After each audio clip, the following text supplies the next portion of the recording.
महाराज जी, लोगों को जो ये माता आती है वो क्या होता है? प्रणाम करना चाहिए। कोई माता पिता नहीं आती है तो नाटक की बातें हम इन्हें नहीं मानते। खुद देखा है, हम एक घटना बताते हैं।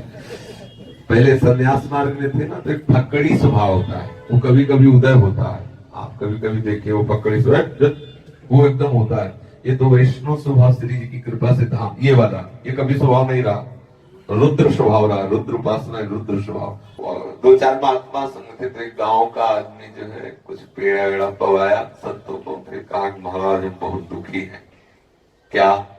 बोले हमारी पत्नी को देवी आती है और अंतरे दिन मतलब हमें बहुत परेशानी होती है, नारियल न जाने क्या क्या, और सब गाँव के लोग।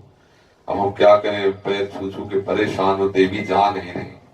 तो उनका 2-4 दिन हम यहाँ हैं, तुम्हें उपाय बताएंगे, अगली बार से कभी देवी नहीं आएंगी। बोले क्या? बोले इस बांस की एक हरी छड़ी लाओ और हम उसे मंत्र से सिद्ध करते रहे, अब देवी नहीं आएगी। वो बोला भला किसान आदमी, बांस काट के हरी मोटी से एकदम, और बहुत लगती हरी है। बोले देखो, जब तक ये न कहे कि मैं जिंदगी में नहीं आऊंगी तब तक मारना बंद मत करना। हमने इसे मंत्र से अभिमंत्रित कर दिया है, और अगर जब बोल दे कि जिंदगी में नहीं आऊंगी तो जान लेना कि वो जिंदगी में नहीं आएगी। बोले बड़ी महाराज कृपा के हम परेशान हैं, रुपया पैसा लगा लगा के ये फल वो फूल ये धूपबत्ती अगरबत्ती। बोले बिल्कुल जाओ, हमने मंत्र से सिद्ध कर दिया छड़ी।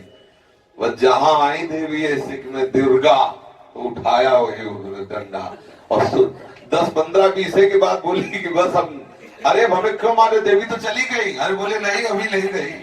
अब बोले जिंदगी में नहीं आएगी, जिंदगी में नहीं आएगी। अरे किसी के शरीर में दैवी शक्ति का प्रभाव आएगा और वो झेल पाए? आप सोचो, बिना साधना के, बिना तपस्या के, बिना भजन के झेल। हम इन बातों को कभी किसी के ऊपर भूत आना, किसी के ऊपर हनुमान जी आना, किसी जेहि गिरि चरण दे हनुमंता चले उसका पाताल तुरंता। बोले इनको हनुमान जी आ गए, बड़े बड़े शुंभ निशुंभ जैसे दैत्यों को पकड़ करके केस और घसीटते हुए सी दुर्गा मां ने उनका विनाश किया। ऐसी शक्ति तुम्हारे पास शरीर में आ जाएगी, तुम संभल पाओगे? वो संभालोगे? या तो इस कोटि की साधना हुई हो तो भाई समझ में आवे कुछ कि हाँ झेल पाए।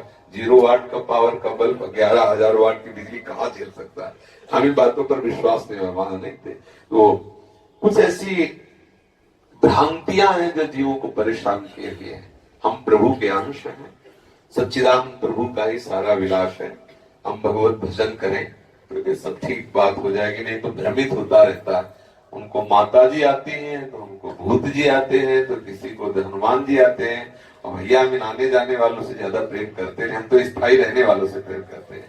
प्रियालाल के चरणारविंद का प्रेम करो और वो हृदय में आएंगे तो शीतलता आ जाएगी। ये सब ऐसा नहीं, हमारी मान्यता पर मोहर नहीं लगाएंगे कि किसी के माथे पे दुर्गा देवी आ जाती है, किसी के सिर पर हनुमान जी आ जाते हैं। ये हम बात नहीं मानने वाले। जैसे महाराज जी हमारे यहाँ पर ना जहारी बाबा की कुल देवता है हमारे ससुराल में, तो वहाँ पे ना सिगरेट का भोग लगाते हैं। ये सब आसुरी प्रवृत्ति, राक्षसी भाव, ये सब। कहीं तो बुकरे का भी बलि का चढ़ाते ना, बकरा, कहीं भैंसे का चढ़ाते। ये सब इतना घोर निंदनीय। अरे माँ है, माँ वो माँ शराब पिएगी, माँ सिगरेट पिएगी, माँ मांस खाएगी, माँ अपने बच्चे को खाएगी। अरे चाहे आप काली बोलो, दुर्गा बोलो, चामुंडा बोलो, सारा जगत उसका बच्चा है। उसको कहा जाता है जगदम्बा, जगत की माँ। जैसे हम उसके लिए प्राण प्यारे, वैसे बकरा भी उसके लिए प्राण प्यारा, भैंसा भी प्राण प्यारा। आप बकरे की हत्या करने पर माँ प्रसन्न हो जाएगी। अरे बड़ी तुम्हारे अंदर श्रद्धा है तो अपना खून फाड़ के दो, तो हम जाए मेरी अपना खून फाड़ के कि माँ मेरी श्रद्धा, मैं खून अपना देता। तो भाई चलो कोई श्रद्धा है आप शरीर पे, हम करते खून। बकरे के ऊपर काटने में क्या जाता है? कोई भी अरे दूसरे की हत्या करने में ये कोई बलि है? बोले हमें बलि चढ़ा रहे हैं, ये मूर्खता है। किसी भी जीव को उसी में माँ भगवती देख लो, बकरे में। क्या माँ भगवती उसमें नहीं? क्या बकरे में उसकी हत्या करना? शराब, बोले देवी का शराब होगा, भोग लगा, प्रसाद पा रहे हैं। प्रणाम है ऐसे प्रसाद को, ऐसे भोग को, ना ऐसी चर्चा ना ऐसे दृश्य, इनमें सम्मिलित नहीं होना चाहिए।